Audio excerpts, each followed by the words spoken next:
शुरुआत में हम एक जहाज को देखते हैं जो बर्फ में फंस गया था। जहाज पर बहुत सारे सैनिक थे और उसे बाहर निकालने की कोशिश कर रहे थे।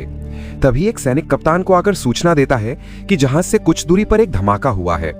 कप्तान अपने कुछ लोगों के साथ वहां पर जाता है और देखता है कि एक आदमी जमीन पर पड़ा हुआ आखिरी सांस ले रहा था। उसका नाम था विक्टर। कप्तान के सैनिक उसे जहाज पर उठाकर लाते हैं। विक्टर कांपते होठों से सिर्फ एक लाइन बोलता है, वो मेरा पीछा कर रहा है। कप्तान और कप्तान के लोग डरते हुए दहाड़ने की आवाज सुनते हैं और वे विक्टर को उठाकर अपने जहाज पर ले आते हैं। तभी आता है वही शैतान जो विक्टर का पीछा कर रहा था। कप्तान उस पर गोली चलाने का आदेश देता है, लेकिन वह शैतान गोली लगने से भी नहीं मरता। शैतान गिरता तो है लेकिन दोबारा से जिंदा हो जाता है। ऐसा होता देख सभी सैनिक डर के मारे जहाज पर चढ़ जाते हैं, लेकिन वह शैतान जहाज पर आता है और कप्तान से कहता है कि मुझे मेरा शिकार वापस लौटा दो। यानी उस शैतान को सिर्फ विक्टर चाहिए था। कप्तान ऐसा करने से मना करता है। यह सुनकर शैतान को गुस्सा आता है और कप्तान के सैनिकों को मारने लगता है। तभी एक सैनिक कप्तान की बंदूक निकालता है और शैतान पर 3 फायर करके उसे जहाज से नीचे गिरा देता है। लेकिन शैतान में इतनी ताकत थी कि वो उस जहाज को पलटने लगता है। जहाज पलटता देख कप्तान बर्फ में एक गोली मार देता है, जिससे शैतान के पास वाला बर्फ टूट जाता है और शैतान पानी के अंदर चला जाता है। इसके बाद कप्तान और कप्तान के लोग राहत की सांस लेते हैं, लेकिन विक्टर कप्तान से बताता है कि वह दोबारा वापस जरूर आएगा, वह मेरे बिना यहां से नहीं जाएगा। कप्तान सोचता है कि शायद अब वह मर गया होगा, लेकिन विक्टर बताता है कि वह कभी मर ही नहीं सकता। इसके चलते विक्टर अपनी कहानी कप्तान को बताने लगता है। वो बताता है कि विक्टर बचपन से ही मौत को नफरत करता था, क्योंकि उसकी माँ जो उसे बहुत ज्यादा प्यार करती थी और विक्टर के पिता जो विक्टर को नहीं चाहते थे, हमेशा विक्टर को मारते थे और उसकी माँ से लड़ते थे। विक्टर भी अपनी माँ से बहुत प्यार करता था, लेकिन उसने अपनी माँ को मरते देखा था और उसे हमेशा लगा था कि मौत एक बीमारी है जिसे इंसान एक दिन हरा सकता है। उसने ये सोच लिया कि वह बड़ा होकर वैज्ञानिक बनेगा और मौत को हराकर दिखाएगा। विक्टर के पिताजी उसकी माँ को बचा नहीं पाए। विक्टर का एक छोटा भाई भी था जिसे विक्टर के पिताजी बहुत ज्यादा प्यार करते थे। उसमें उनकी जान बसती थी। विक्टर हमेशा मायूस होकर बड़ा हुआ। कुछ साल बाद विक्टर के पिता की भी मृत्यु हो गई और वह बड़ा होकर वैज्ञानिक बन गया, पर उसका दिमाग सामान्य वैज्ञानिक जैसे नहीं था। वह सीमाएं तोड़ने में विश्वास करता था। उसने विज्ञान की मदद से एक ऐसा आदमी बना दिया जो सांस ले सकता था और उसने ये सरकार के सामने प्रूफ करके भी दिखाया। लेकिन सरकार का कहना था कि मृत्यु और जीवन सिर्फ भगवान के हाथों में रहना चाहिए। लेकिन विक्टर का मानना इस सबसे अलग था। उसका मानना था कि इंसान अपनी मृत्यु को भी टाल सके, लेकिन सरकार ने विक्टर को यह सब करने से मना किया और चेतावनी दी कि वह ऐसा कुछ ना करे। लेकिन वहां एक आदमी ऐसा मौजूद था जिसे विक्टर का काम बहुत पसंद आया। वह बाहर आकर विक्टर से मिला और उससे कहा कि वो तुम्हारे छोटे भाई की होने वाली पत्नी का पिता है।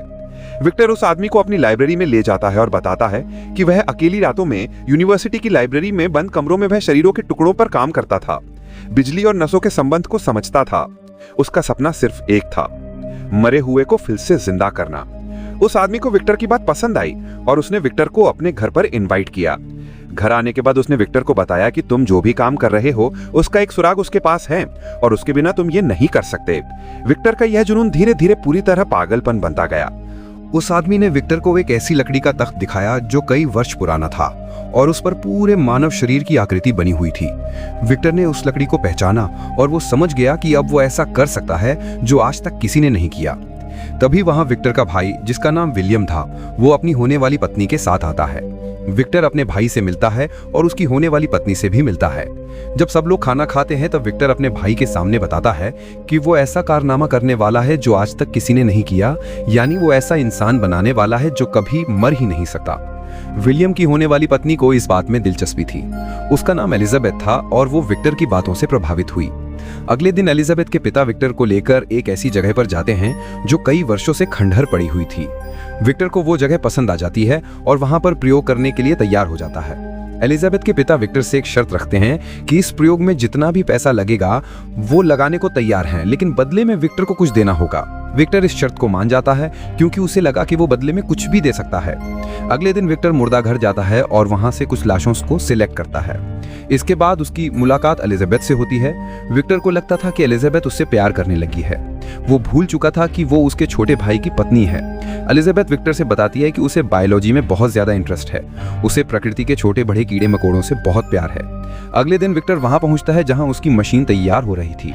वो अपने छोटे भाई से कहता है कि मशीनों की तैयारी वो खुद की देखभाल में करवाए, क्योंकि विक्टर उसकी होने वाली पत्नी को चाहने लगा था। धीरे धीरे विक्टर की सारी मशीनें तैयार हो जाती हैं और विक्टर अपने प्रयोग से कई आदमियों की लाश के टुकड़ों से एक आकृति तैयार करता है। वो उसमें जान डालने की काफी कोशिश करता है लेकिन नाकाम रहता है क्योंकि उसका दिमाग एलिजाबेथ में रहने लगा था। तभी विक्टर की मुलाकात एलिजाबेथ के पिता से होती है। वो विक्टर से बोलते हैं कि उन्हें पूरा काम 7 दिन के अंदर चाहिए और अगर विक्टर ऐसा नहीं कर पाया तो वो उसके काम को बंद कर देंगे। उसी रात को एलिजाबेथ विक्टर से मिलने आती है। विक्टर एलिजाबेथ से बोल देता है कि वो उसको अपनाना चाहता है, लेकिन एलिजाबेथ उसे ये कहते हुए मना कर देती है कि वो उसके छोटे भाई की होने वाली बीवी है और वो अपने पति को यानी विलियम को धोखा नहीं दे सकती, और इतना कहकर वहां से चली जाती है। ये सुनने के बाद विक्टर का दिमाग खराब होने लगता है। तभी उसे याद आता है कि लाश में करंट सही जगह लगाना होगा। वो जैसे ही लाइब्रेरी में जाके कोशिश करता है तो उस लाश में सांस आ जाती है। विक्टर ये देखकर काफी ज्यादा घबरा जाता है और उसे तुरंत बंद कर देता है और अगले दिन को उस आदमी को खुशखबरी देता है कि उसने ये कर लिया और अब ये प्रयोग वो बड़े पैमाने पर करने वाला है। वो कई लाशों के टुकड़े इकट्ठे करता है और उनको एक इंसान की आकृति में जोड़ देता है। वो अपने काम को करते हुए दिन रात एक कर देता है। वो तब तक नहीं रुकता जब तक उसको पूरा नहीं बना देता। जैसे ही शाम को मौसम खराब होता है, बिजली कड़कती है, विक्टर अपने प्रयोग को अंजाम देने के लिए तैयार हो जाता है। लेकिन तभी विक्टर देखता है कि एलिजाबेथ के पिता कोई दवाई का प्रयोग कर रहे थे। विक्टर को पता लग जाता है कि उस आदमी को सिफिलिस रोग है। तभी वो आदमी विक्टर से सच्चाई खोलता है कि उसे भी मरने के बाद जिंदा करना होगा। ये बात सुनकर विक्टर के होश उड़ जाते हैं। विक्टर ये करने से साफ मना कर देता है। एलिजाबेथ के पिता खुद को जिंदा करने के बदले में सब कुछ देने के लिए बोलते हैं, लेकिन विक्टर उनकी एक नहीं सुनता और अपने प्रयोग में लगा रहता है। तभी दोनों के बीच बहस होने लगती है और एलिजाबेथ के पिता अचानक से नीचे गिरकर मर जाते हैं। लेकिन विक्टर अपने प्रयोग पर लगातार काम करता रहता है। विक्टर ने मशीनें चालू की, बिजली गिरी, लेकिन उस लाश में कोई भी बदलाव नहीं आया। विक्टर ये देखकर मायूस हो गया और अपने कमरे में सोने चला गया। लेकिन अचानक विक्टर की आंख रात को खुली और उसके सामने वो लंबा चौड़ा शरीर खड़ा था। वो विक्टर उसकी तरफ बढ़ने लगा, लेकिन अचानक विक्टर को एहसास हुआ कि उसने क्या बना दिया है। शुरुआत में देखकर विक्टर थोड़ा लड़ जाता है, लेकिन वो धीरे धीरे उसके पास जाता है और उसे यानी उस मानव को दुनिया की प्रकृति से मिलवाता है। वो मानव ऐसी प्रतिक्रिया कर रहा था जैसे अभी अभी इस दुनिया में आया हो। विक्टर उसे अपना नाम याद करवाता है और अंडरग्राउंड में ले जाकर जंजीरों में बांध देता है। इसके बाद हर रोज विक्टर उसकी देखभाल करने लगता है और वो मानव विक्टर के प्रति थोड़ा प्यार दिखाने लगता है। लेकिन विक्टर को इस बात पर गुस्सा आता है कि वो मानव विक्टर के नाम के अलावा कुछ और नहीं बोल पा रहा था। विक्टर उसे और बहुत सारे शब्द बुलवाने की कोशिश करता है, लेकिन वो मानव सिर्फ विक्टर का ही नाम पुकार रहा था। विक्टर को ये देखकर काफी ज्यादा गुस्सा आ रहा था। तभी वहाँ पर विलियम और एलिजाबेथ पहुँचते हैं। विलियम विक्टर के साथ ऊपर चला जाता है और एलिजाबेथ विक्टर द्वारा बनाए हुए अद्भुत मानव के पास पहुँच जाती है। एलिजाबेथ को ऐसी चीजों से ज्यादा लगाव था। वो उस मानव के पास जाती है और उसे छूने लगती है और अपना एहसास कराती है। फिर एलिजाबेथ विक्टर के पास जाती है और उससे बोलती है कि तुमने उसको क्यों बांध रखा है। विक्टर बताता है कि हम इतनी जल्दी उसके ऊपर भरोसा नहीं कर सकते। तभी इस रात को एलिजाबेथ अकेले उस मानव के पास जाती है और उससे बहुत सारी बातें करती है और उसको अपना नाम भी याद करवा देती है। कुल मिलाकर एलिजाबेथ को उससे प्यार होने लगा था। विक्टर एलिजाबेथ को वहां से आते हुए देख लेता है। विक्टर एलिजाबेथ से कहता है कि तुम मेरी इजाजत के बिना उसके पास नहीं जाओगी। फिर विक्टर उस मानव के पास जाता है और उसके ऊपर भड़कता है और उसको अपनी छड़ी से मारता भी है, जिससे उस मानव को अंदर ही अंदर गुस्सा आता है। विलियम और एलिजाबेथ के जाने के बाद शाम को विक्टर अपने बनाए हुए करिश्मा को मिटाने का फैसला करता है, क्योंकि उसे लगा कि उस मानव के आने से एलिजाबेथ उससे दूर जा रही है। वो पूरी लैब में तेल छिड़क देता है और आग लगा देता है। कुछ ही देर में पूरी लैब में भीषण आग लग जाती है और पूरी लैब जलकर बुरी तरह तबाह हो जाती है। ये नजारा एलिजाबेथ और विलियम भी देख रहे थे। तभी कहानी लौटकर जहाज पर वापस आती है और वो मानव अचानक से कप्तान के पास पहुंच जाता है। वो उसे मारने ही वाला था। तभी विक्टर उससे कहता है कि मुझे ले चलो, क्योंकि मैंने इनको अपनी कहानी सुना दी है। तभी राक्षस मानव कहता है कि तुमने तो अपनी कहानी सुना दी, अब मैं अपनी कहानी बताता हूँ। वो बताता है कि लैब में भीषण आग लगने के बाद उसने पानी वाले रास्ते से निकलकर अपनी जान बचा ली। वो एक नदी में कूद गया और वह एक किनारे पर पहुंच गया। वहां से बचने के बाद वो जंगल में पहुंच गया। उसने ये दुनिया पहली बार देखी थी। तभी उसे एक हिरन दिखी और वो उसके पास जाकर बैठ गया। लेकिन तभी 2 लोगों ने मानव को देखकर उस पर गोली चला दी। उन्हें लगा कि वो कोई राक्षस है। डर के मारे मानव वहां से भाग गया और उसने देखा कि उसके घाव अपने आप ठीक हो रहे थे। कुछ दूर चलने के बाद मानव एक बर्फीली जगह पर पहुंचा और वहां उसे एक झोपड़ी दिखाई। उन लोगों से बचने के लिए वो उस झोपड़ी के नीचे छिप गया। लेकिन जब सुबह को मानव की आंख खुली तो उसने दरवाजे से झांक कर देखा कि वो घर उन्हीं 2 लोगों का है जिन्होंने उस पर गोली चलाई थी। घबराते हुए मानव उसी घर में छुप जाता है और छोटी सी दरार से घर के अंदर देखने लगता है। वो देखता है कि घर के अंदर एक बुजुर्ग आदमी भी है। वो आंखों से तो अंधा है, लेकिन वो मानव को महसूस कर सकता था। वो बुजुर्ग अपनी पोती को पढ़ाता था, जिसके साथ उस छोटी सी दरार में से मानव भी पढ़ लेता था। इसके बदले में मानव उस परिवार की मदद भी करने लगा था, जैसे जंगल से लकड़ियां लाना। परिवार के लोगों को लगता था कि ये काम जंगल की पवित्र आत्मा ने किया होगा। तभी एक दिन अचानक उस परिवार की पालतू भेड़ों पर कुछ भेड़ियों ने हमला कर दिया, लेकिन मानव चाहकर भी कुछ नहीं कर सकता था, क्योंकि वो उन सबसे छुपकर रहता था। तभी परिवार फैसला करता है कि वह शहर जाएंगे, लेकिन बुजुर्ग आदमी उनके साथ नहीं जाता। तभी अगले ही दिन मानव उस बुजुर्ग आदमी के पास आता है। बुजुर्ग आदमी उसकी आहट को महसूस कर लेता है और दोनों की आपस में बातें होती हैं। बुजुर्ग आदमी मानव को बोलना सिखाता है और दोनों में अच्छी दोस्ती हो जाती है। अब रोज बुजुर्ग आदमी उस मानव को पढ़ाता था और उसे दुनिया के तौर तरीके भी बताता था। सब कुछ सीखने के बाद मानव उसी लैब में जाता है जहां उसे बनाया गया था। वहां उसे विक्टर का पेपर देखकर पता चलता है कि वो कभी नहीं मर सकता। और जैसे ही मानव घर लौट कर आता है तो वहां बहुत सारे भेड़िए देखता है, और जैसे ही यह घर के अंदर पहुंचता है तो भेड़िए बुजुर्ग आदमी को मार रहे थे। मानव सभी भेड़ियों को उठाकर फेंक देता है और कुछ भेड़ियों को मार देता है और बुजुर्ग आदमी को बचाता है। तभी अचानक से बुजुर्ग आदमी के परिवार वाले आ जाते हैं। वो सोचते हैं कि मानव ने बुजुर्ग आदमी को मारा है और वो मानव को गोली मार देते हैं। गोली लगने के बाद मानव नीचे गिर जाता है, लेकिन रात होते ही उसका शरीर रिकवर हो जाता है और वो दोबारा से जिंदा हो जाता है।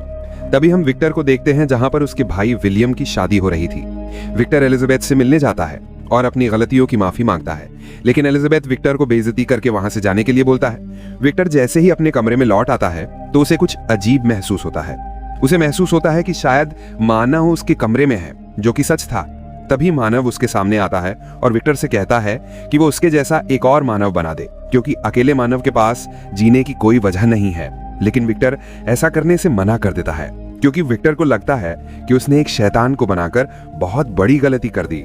ये बात सुनते ही मानव को गुस्सा आ जाता है और वो विक्टर को मारने लगता है।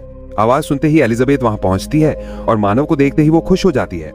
विक्टर के हाथ में बंदूक लग जाती है और वो मानव को गोली मारता है, लेकिन गलती से गोली एलिजाबेथ को लग जाती है।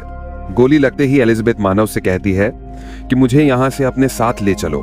मानव सबके सामने एलिजाबेथ को अपनी गोदी में उठाकर ले जाता है। तभी विलियम विक्टर से कहता है कि मुझे मेरी एलिजाबेथ वापस चाहिए, और उधर मानव की बाहों में एलिजाबेथ अपना दम तोड़ देती है और विक्टर मानव को मारने के लिए निकल जाता है। विक्टर गुफा में पहुंचता है और एलिजाबेथ को मरा हुआ देखता है। तभी मानव विक्टर से कहता है कि मैं खुद मरना चाहता हूं। विक्टर मानव के पीछे पीछे उसको मारने के लिए बर्फ की घाटियों तक पहुंच जाता है। तभी मानव विक्टर से शर्त लगता है कि मैं मरने के लिए तैयार हूं, मुझे जिस चाहे मुझसे मार सकते हो। और तभी मानव विक्टर का दिया हुआ बम अपने ऊपर फोड़ लेता है। बम फटता है, लेकिन विक्टर का कुछ नहीं होता और उसका शरीर दोबारा से रिकवर हो जाता है। और तभी कहानी लौटकर आती है जहाज पर, जहां मानव कप्तान के सामने अपनी कहानी सुना रहा था। ये कहानी सुनकर विक्टर मानव से माफी मांगने लगता है। वो कहता है कि जीने के लिए तुम्हारे पास बहुत कुछ है, तुम एक बार जीकर तो देखो। मानव विक्टर को माफ कर देता है, क्योंकि विक्टर ने ही मानव को बनाया था। मानव जहाज से नीचे जाता है और फंसे हुए जहाज को निकालकर वहां से दूर चला जाता है। और ये कहानी यहीं पर समाप्त हो जाती है।